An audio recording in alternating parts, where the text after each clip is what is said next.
Hi everyone, welcome to Bold Conjectures with Paras Chopra. Today I'm with Ladan Jiracek, who is a graduate student at the University of Florida and host of the most famous and perhaps the only podcast dedicated to brain-machine interfaces called the Neural Implant Podcast. I've listened to many of his episodes, and he talks to world's experts, scientists, engineers, probing them about what they're developing in brain machine interfaces and how do they see the field moving forward.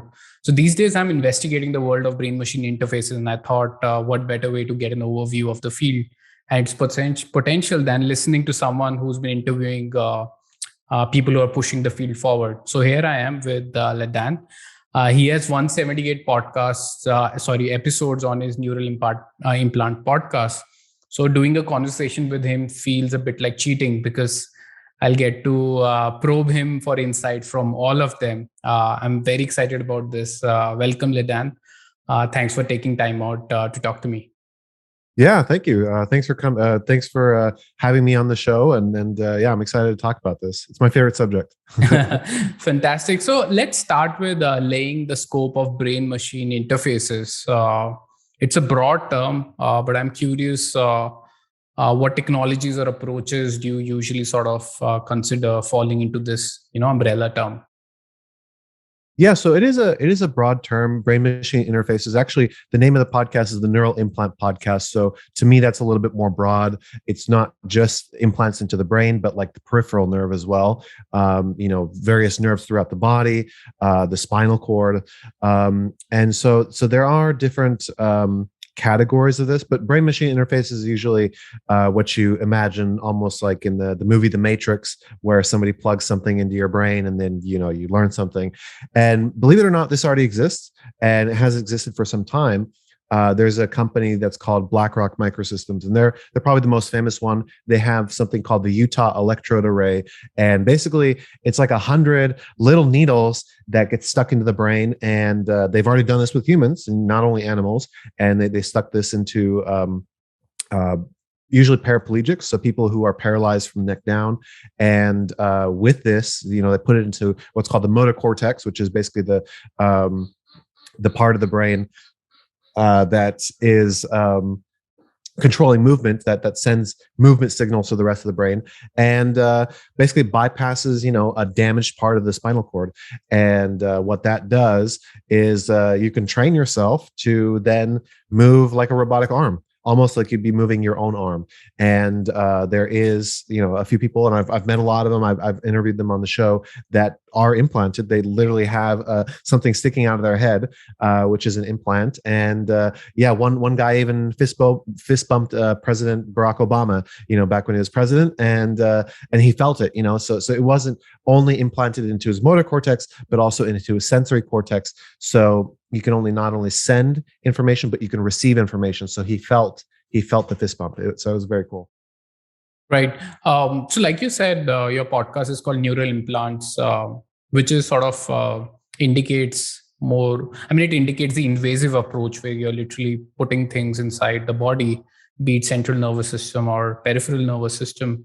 I'm curious whether you also sort of interview experts around non-invasive approaches, and how do you sort of differ the potential for invasive versus non-invasive? What's your view on it?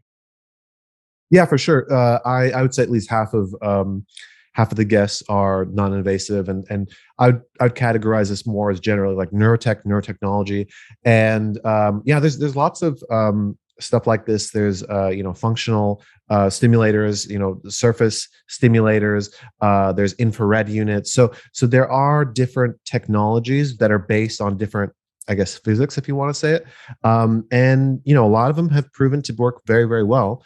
And especially, people are kind of looking for, stimulating what part of the body is good for stimulating, for solving this kind of illness or disease or whatever.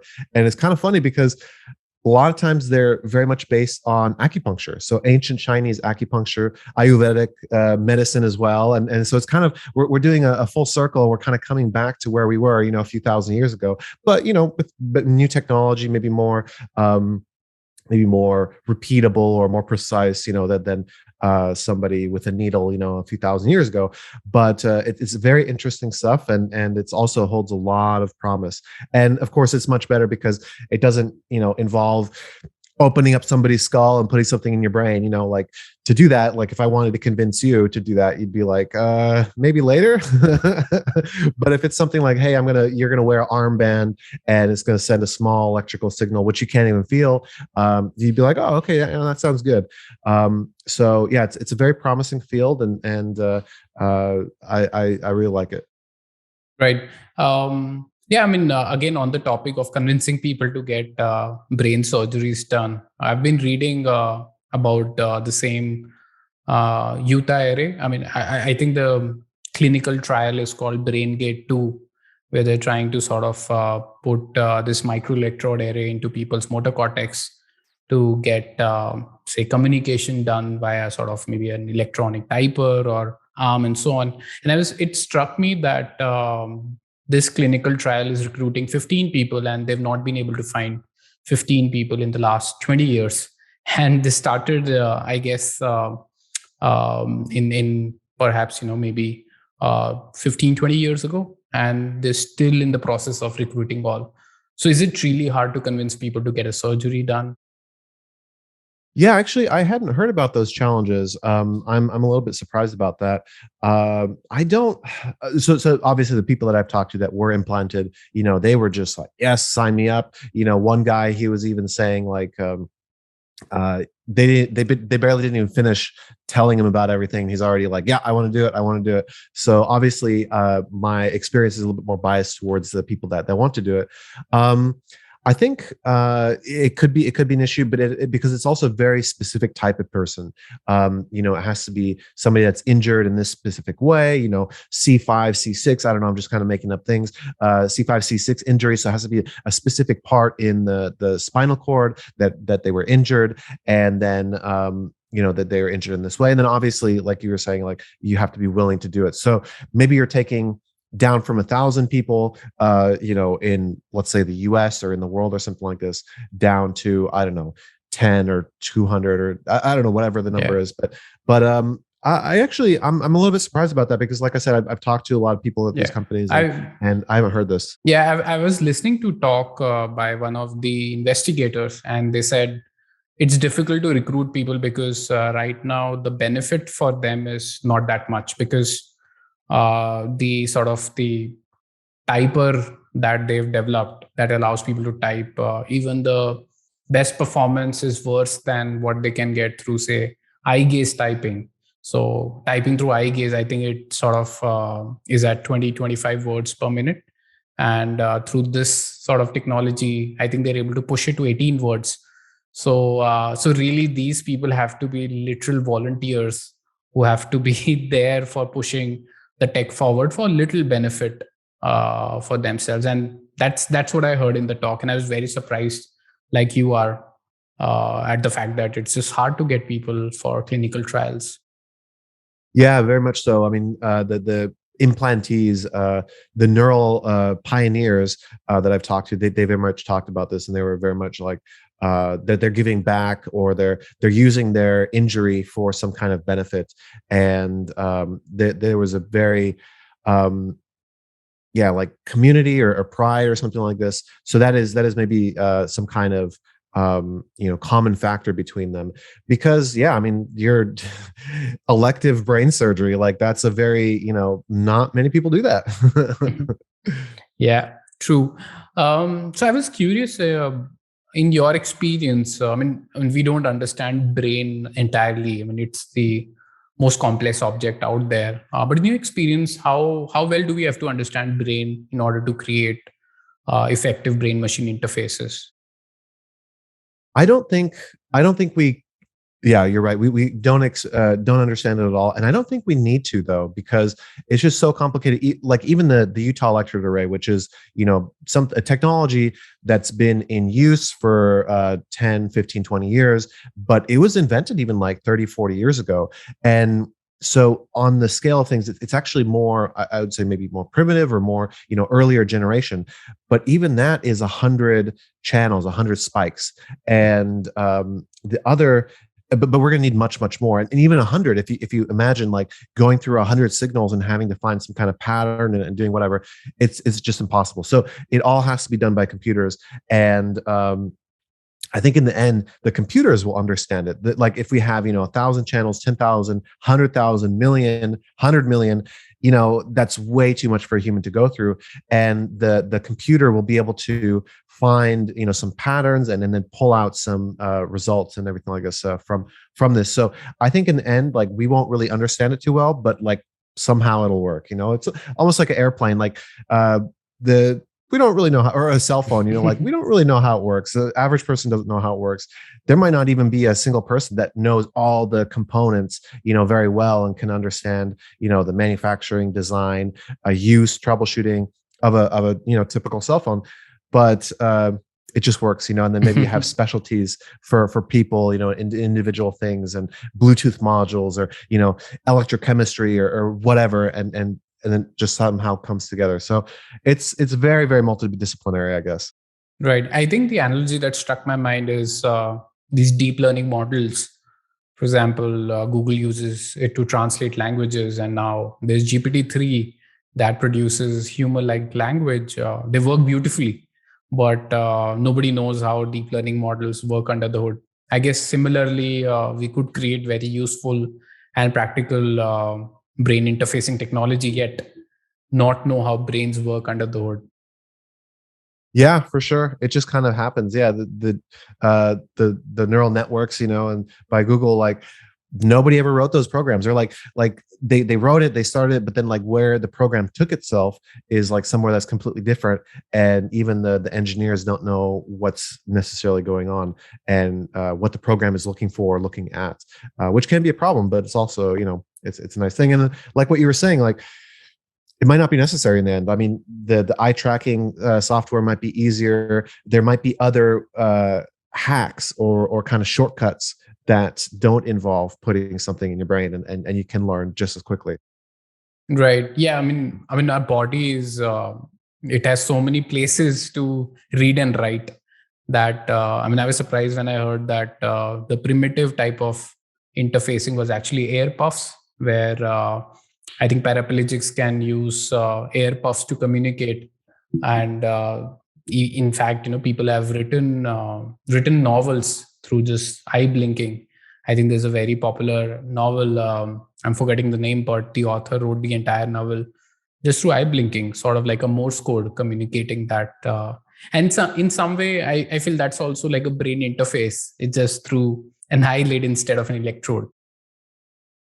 Yeah, definitely. And I've heard the argument, and I agree with it. Is that there might not be a necessity to uh, go directly into the brain. Like if you want to interface with your computer, you don't put wires, you don't put probes into the CPU. You plug into the USB, you connect with Bluetooth or whatever. And so there are these kind of other ways to do that with the body, and you don't need to like same thing in the computer. Like you wouldn't open up the CPU case and everything like this. That could damage things, kind of like with the brain.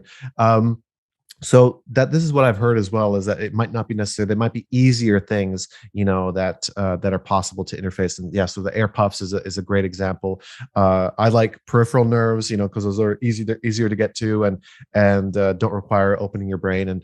And a lot of times, like the brain is already coded, it's already wired to receive inputs from that location, and or to send something out, like your arms, your fingers, like the sense of touch and everything like this. It's already coded to do this. So there might be some shortcuts in the Right. future And as well. even say things like facial muscles, where I think some of the companies take the approach of reading brain waves to find out your emotional state, whether you're attentive, bored. But I guess maybe a simpler way is to simply see whether you are slightly smiling or not, because unconsciously, I think we communicate a lot more than we want to.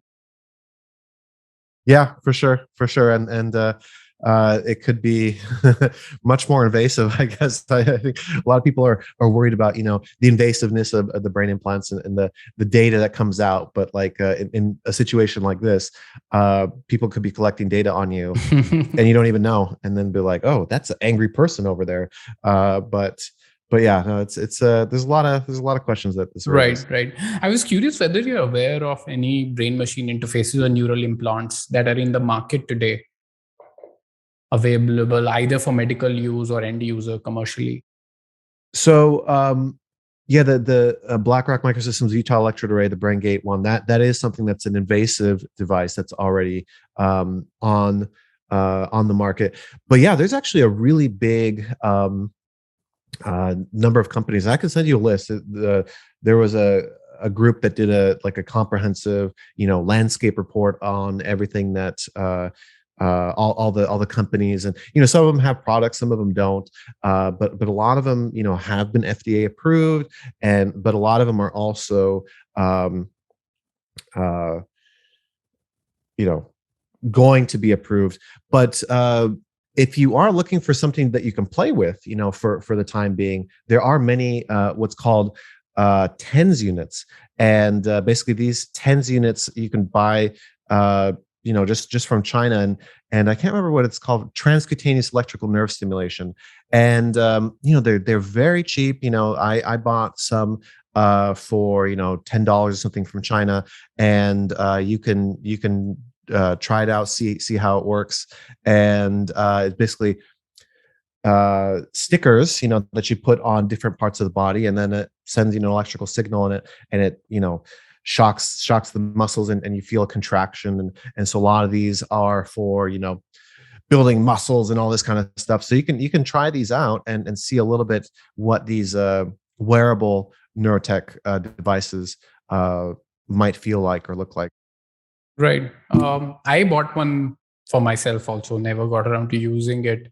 But I'm curious, I mean, I'm not sure how rigorous is the science behind many devices that are out there. I mean, some are EEG headsets that promise you to have a better concentration or better ability, cognitive functions, and similarly pain blockers and stuff.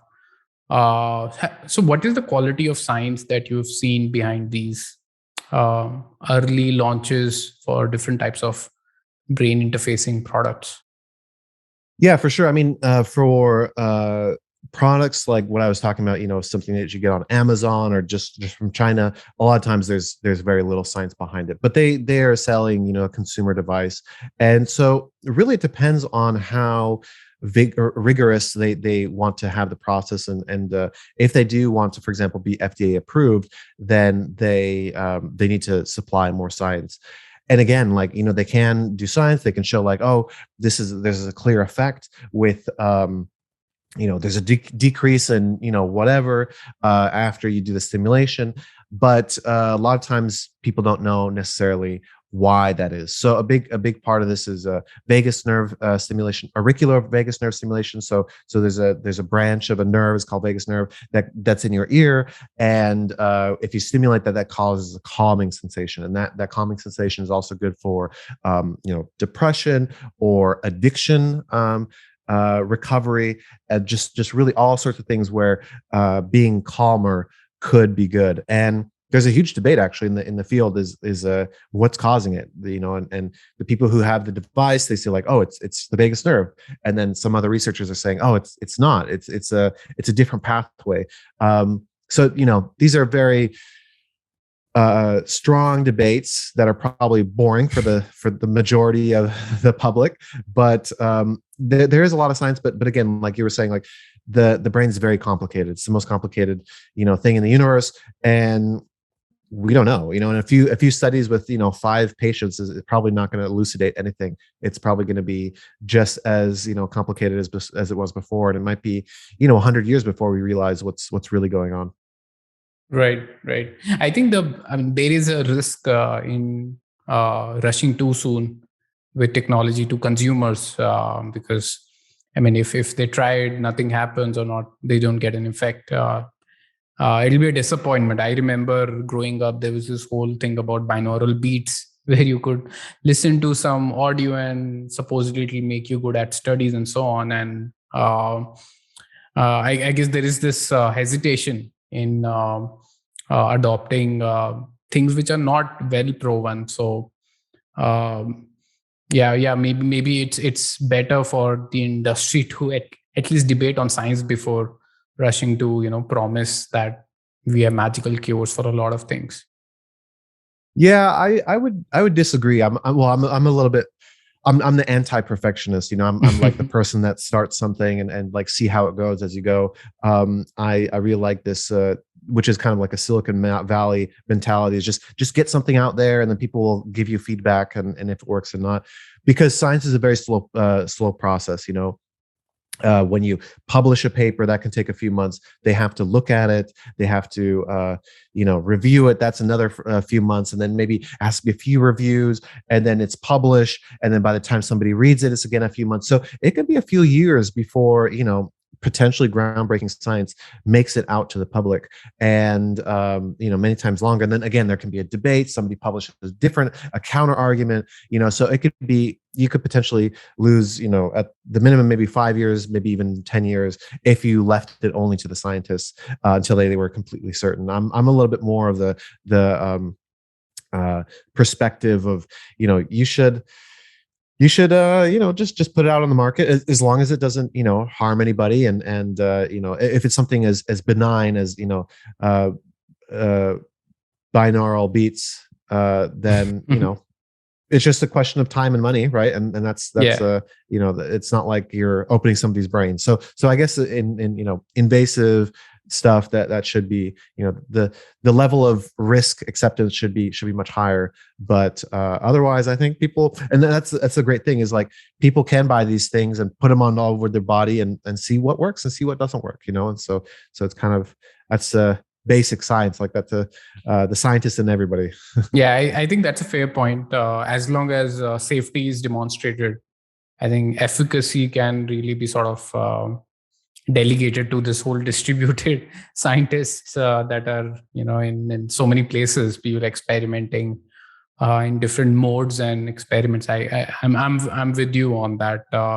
And also on that note, in your experience, what are the key limiting factors that are preventing this field from going even faster? Like maybe having 10x more approaches or devices right now accessible. I mean, frankly, I don't have a brain machine interface at home, and most likely most people don't. And I don't even know when can I have one. So what do you think is sort of really limiting this field? Yeah, so I think a big thing is that it is very complicated. It's just so difficult, and the like you were saying, the results or the benefits are kind of marginal. Like maybe they're there, but like they're not as good as they should be for the amount of effort or risk that you're doing. So I think that would be the number one thing. The second thing, you're talking about 10x. You're of course familiar with Moore's law, basically the doubling of computer power over 18 months. There is something similar for neuro devices, and basically a doubling of the number of channels that are in a device, and this is every 7 years. So it's much slower, as you see, like 18 months versus 7 years. And I think it's related to, I mean, he published a paper on this, Stevenson's law is what it's called, and I think it's related to, you have to deal with nanofabrication, microfabrication, because as you make more channels, they have to be much smaller. And there's physical limits there too. Computational power is a huge thing. I mean, there's one company that's called Paradromics, and they have 40,000 channels. You can imagine what kind of data throughput this requires, and they're burning, gigabytes per second, and tens of gigabytes per second. So really, it's a huge. And then what do you do with that data? Where do you store it? Like how do you? This is terabytes per minute, like terabytes every 10 minutes. So this is insane amounts of data. So that's limited. So I think based on that, because of that, I think the limiting factor is money, is investment. So far, it has only been invested by universities, maybe some foundations, small companies, but the companies are really serving universities and their grants and everything like this. So there was the brain initiative, a number of years ago that put, I think it was like $100 million into the field. And so that kind of spurred things, that kind of accelerated things. But really, it needs to be self-sustaining, I think. And you need to have some kind of product that drives it forward. I think a big thing that is driving Moore's law forward, the doubling of computation power, is the amount of money that's going into it. Like every time you buy a phone, every time you buy a computer, every time you buy any piece of electronics that uses a processor, you're basically supporting them, and you're supporting them to go faster and faster. And they've literally broken the laws of physics. I mean, there's basically in microscopy and everything, and they're writing these things with light. And a well-known rule is you can't go below the wavelength of light, when you're writing it. Well, they've gone down 10 times below the wavelength of light. Like they just completely the physics that they're bending, to be able to do this is insane. And a single tool can be $100 million, and it's just absolutely insane. The buildings are billion-dollar buildings, but the reason they can afford that is because we collectively as a society are like, this is important to us. We want faster computers. I'm willing to spend my money on this. And so we do, and we spend our hard-earned money on slightly double faster processor. So once this starts happening for neurotechnology, I think it'll even accelerate and maybe develop faster, but maybe still at the relatively slow speed compared to Moore's law. Yeah, I think that's a fantastic point. But the improvements in computing, I think that's driven ultimately not for computing's sake, but for end user solution's sake. I mean, we derive so much benefit from mobile phones that we're willing to just buy better and better phones. I guess maybe then the question becomes, what is that end user benefit from neural implants that could really, sort of kickstart this loop of improvement? Do you have any thoughts on that? I mean, nothing immediately strikes my mind. Yeah, they have done papers, and I think it was with the Utah array that basically showed like how many neurons, how many signals do you need to be able to, I don't know, accurately control an arm, for example. And it really wasn't that much. I mean, you basically need, in the end, you have different like vector neurons, like one signal that says, oh, go up, and another one that says like, go right, and then maybe it turns off. So really, and it wasn't that many, and it was I can't remember. So maybe some scientific listeners are going to be like, "Oh, this is absolutely wrong." But let's say it's like 6 to 15 neurons, to accurately map and have be able to control a robotic arm. So you only need a few neurons to be able to do this. So having 100, for example, might increase the smoothness, might increase the quality a little bit. But that difference, it's not, let's say, 10 times better. And then if you have 1,000 neurons, it's not going to get 10 times better. It's already smooth. It's already, well defined and everything like this. So that is very much the case. Is having a million neurons connected, to a device, is that going to be 1,000 times better than having 1,000 neurons? So and there's kind of like a limit that you reach, and so the consensus is like, yeah, no, it really, you only need a few, you only need a handful, and the computer can decipher everything. And the brain is also very plastic, and the brain is also able to learn, and then it can basically learn to communicate with this device, and so you don't need that many actually. Right. Yeah. But I guess my point was, when it comes to mobile phone, we have like a market of 8 billion people, and that's driving a lot of investment. And I think control of robotic arms is very, very useful for, say, people who are paraplegic. But I'm not sure if that will drive the kinds of investments that's needed to push this technology to sort of bring us vision from the matrix. Uh, and I mean, we'll ultimately want to have some end user benefit for this to happen. Are you aware of anyone who's working on end user applications and not like medical or therapy? Yeah, so that is definitely true. I mean, there's not that many paraplegics in the world. There's not that many amputees in the world.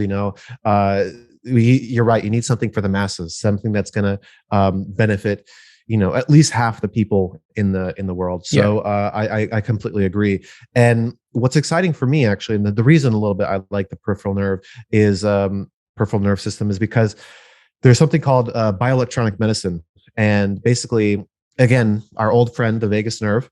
If they're finding that stimulating this, the vagus nerve connects from the body, from the brain to many organs in the body as well. And so, by stimulating this, and if you can stimulate certain parts, you can also stimulate the functions of the organs. And so, for example, the pancreas, and liver to create more insulin, for example, in diabetics. This is something that would be possible. And I've talked to researchers that have done these kind of studies, and so that to me is the more exciting thing.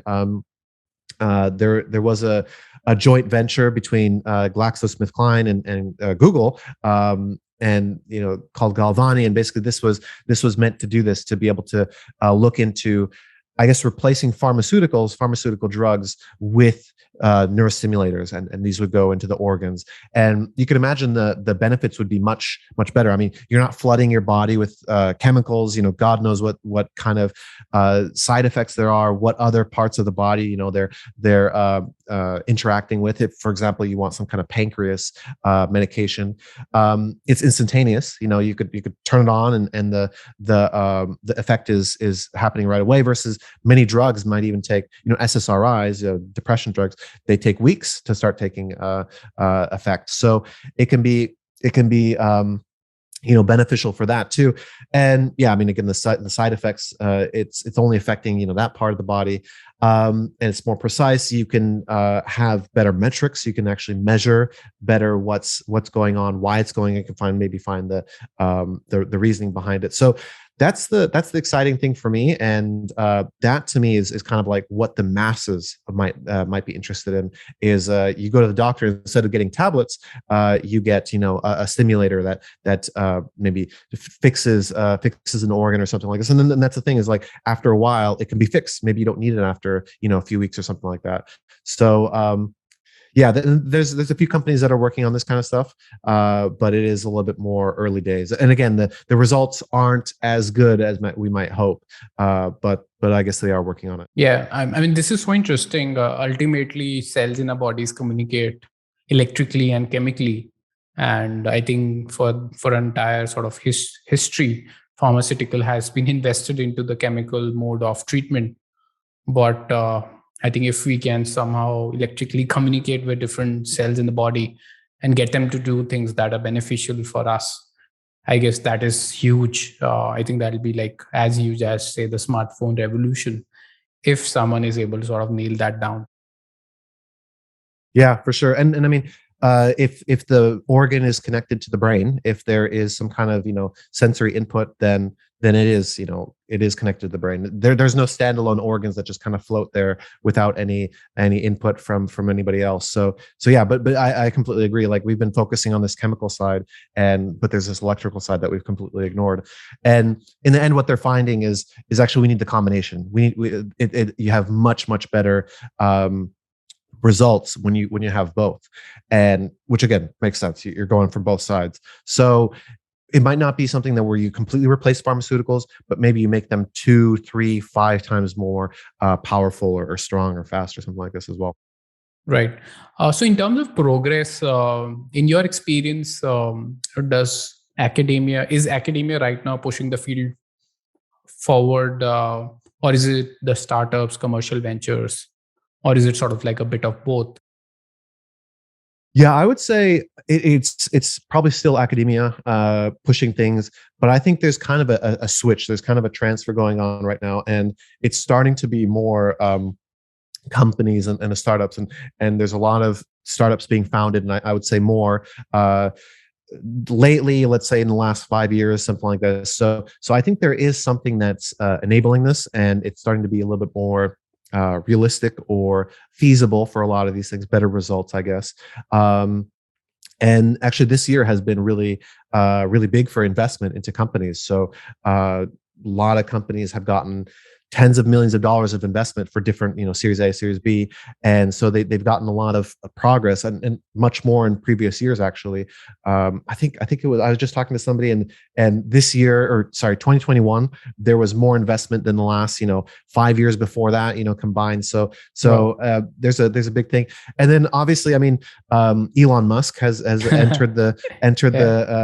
the match, and with his company Neuralink, has brought a lot of attention to it, and I think that's a really good thing as well. Like, I think I really like most of the stuff that he does, and he kind of has this magic touch, and so that brings more attention, which is more money, which is, I think, why there's so much more money in the field. So I don't know. We'll see. Time will tell, but it definitely is going to more this self-sustaining role, which is what I was talking about before. Right. I mean, you mentioned Neuralink, and that is the next thing I want to discuss. I mean, I mean, a lot of people saw the demo of the monkey, like controlling Pong using brain, but from what I've read, most of the sort of industry insiders were not very sort of impressed, because similar things has been demonstrated by academia for so many years before. So do you think I mean, that is a bit unfair, the amount of attention Neuralink gets? Does it take away attention from other interesting projects that are happening or have happened? No, I would say actually that it brings more attention to the other projects. I mean, for example, I don't know how many of your listeners knew that there were already people with brain implants that could move robotic arms with their thoughts. But I think now, because of Neuralink, there could be more attention on this kind of stuff. Like, in a video or an explanation of what Neuralink does, they're going to also be explaining what the state of the art is.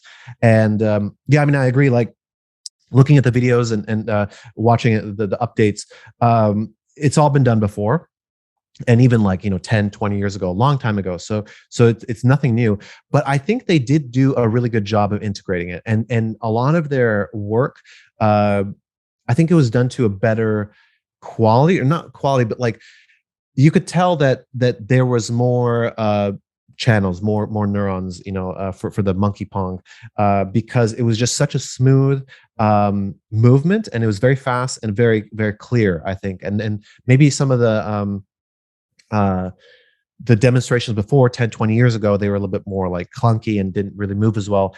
So it really is like, I'd say it's maybe similar to like the Wright brothers, airplane, their biplane, they're flying, and then like a World War I biplane, which is, maybe slightly faster. It is better, but it's still not a jet. It's still not like, a huge leap forward. It's a slight leap forward. But I think they've done very good work integrating everything, and that's the benefit of, I mean, they got $200 million investment.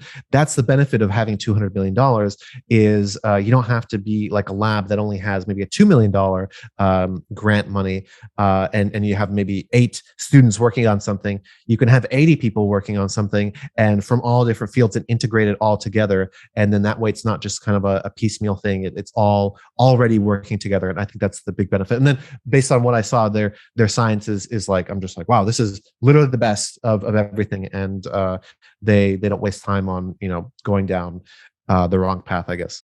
You're optimistic about Neuralink sort of pushing the field forward. Yeah, I would say so. I mean, like, honestly, if they can't do it, then there's very little hope for the rest of us, I would say, because they're also, I think, attracting some of the best talent, and honestly, that's the currency in this field, is the talent, the people, the hardworking people that make it happen. And having a smart researcher, having like one really smart researcher, could be worth like half the company. And obviously, then there's the money as well. So that those two, talent and money, and this is, I think, something that Neuralink has tons of, and other companies, they wish they could have it, but at the same time, they have a hard time retaining talent. Yeah. So it's like a revolving door. People are always leaving. So that's I mean, their most of downside. their co-founders have left, be it scientists or even Max Hodak, who was actually the president of the company. So Yeah, it's I think so. I think it's I mean, it's a pressure cooker, right? And but that's a case with all, I think, Elon Musk companies, and there's a lot of people that don't like him, don't like the approach, because I think if you're actually living in it, it's not pleasant, and it's not. maybe good. Maybe it's like against what you've been trained to do. And I think especially as scientists, scientists were a little bit more methodical and perfectionist, and wanting to make sure that you don't make a claim unless it's absolutely true. And versus this is a little bit more like aspirational, or a little bit more business Hyperbolic. side.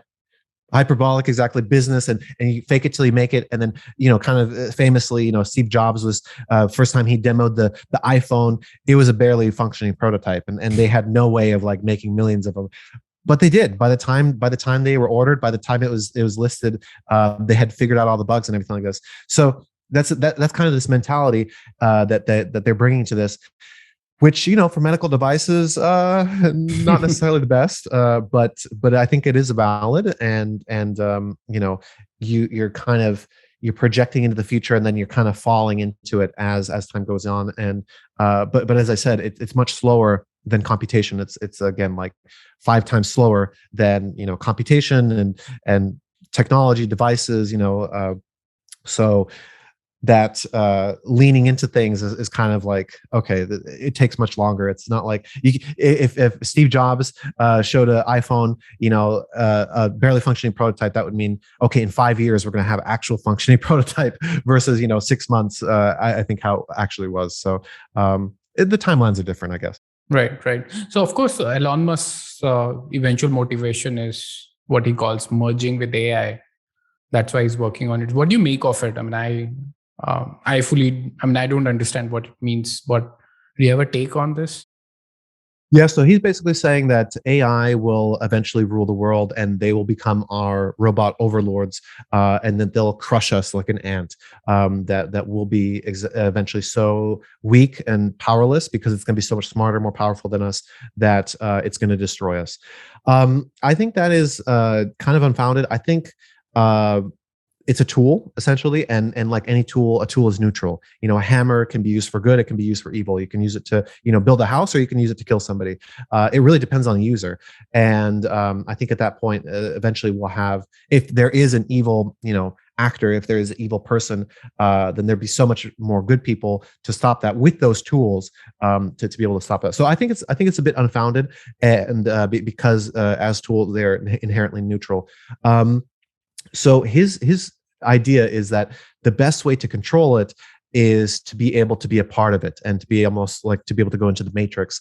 And that way we have more bandwidth, more control over what's going on. So we don't have to rely on typing. We can, with our thoughts, tell it to do something, or whatever. So that's kind of the idea behind it. Again, I think that's a little bit, I don't know, silly, or it's a little bit hyperbolic. I mean, if the AI is literally 1,000 times smarter than us, if one AI unit is as smart as collectively the whole human race, and all humans on Earth, then it's really not going to do much benefit to be able to connect with it, and potentially not even understand what's going on.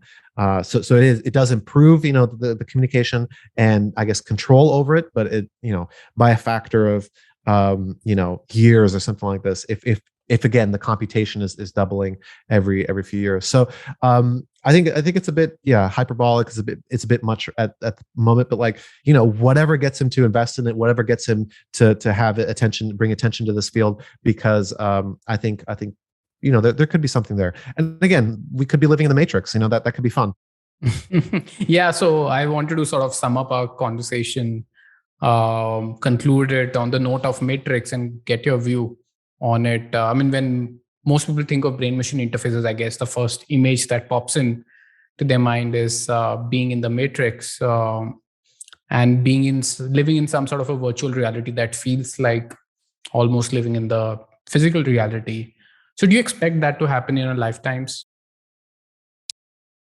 Yeah, I mean, to an extent, I the Matrix is a big inspiration for me. In my introductory episode, I play clips from the movie, because it's just so cool. And for me, the most interesting thing is probably the learning, and again, like being able to learn kung fu in a few seconds, just like Neo did in the movie. I think that's very, very interesting. But again, I don't know if that's necessary to have brain computer interfaces to be able to do this. And for example, I don't know if you've ever used virtual reality like an Oculus, but they've gotten really good. And I use it. I remember I used it once in 2016. I'm just like, oh yeah, this is fine. But I used one last year, 2021, and I was very, very surprised how good it was and how realistic it is.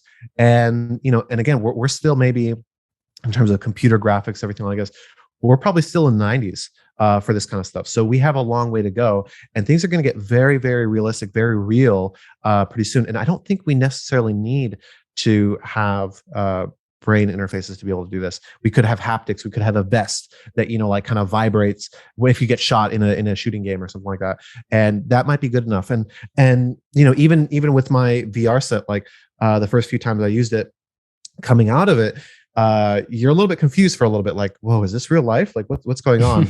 And so I think we'll eventually get to such good quality with this. But I mean, who knows? Like maybe there will be an aspect of this, like some kind of neural implants that makes it even more real. Maybe so you can smell stuff. Maybe that's the benefit or something like this. So yeah, I don't know. I mean, we'll see. yeah, I mean, you're right. I think our senses are so rich. I mean, eyes provide so much of information into the brain that perhaps providing through eyes information into the brain is much better than plugging into the visual cortex. And I guess with companies like Apple working on virtual reality, augmented reality, maybe that will be the path to getting into the matrix versus getting a literal neural implant. Yeah.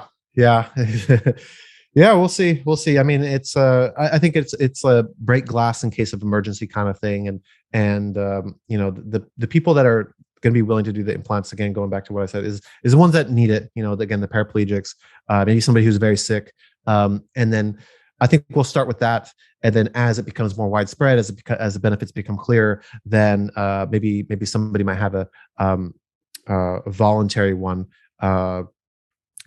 But we'll see. That's kind of the way I see things going. Yeah, this is an exciting note to end our conversation. Thanks so much for getting on this podcast and doing an interview with me.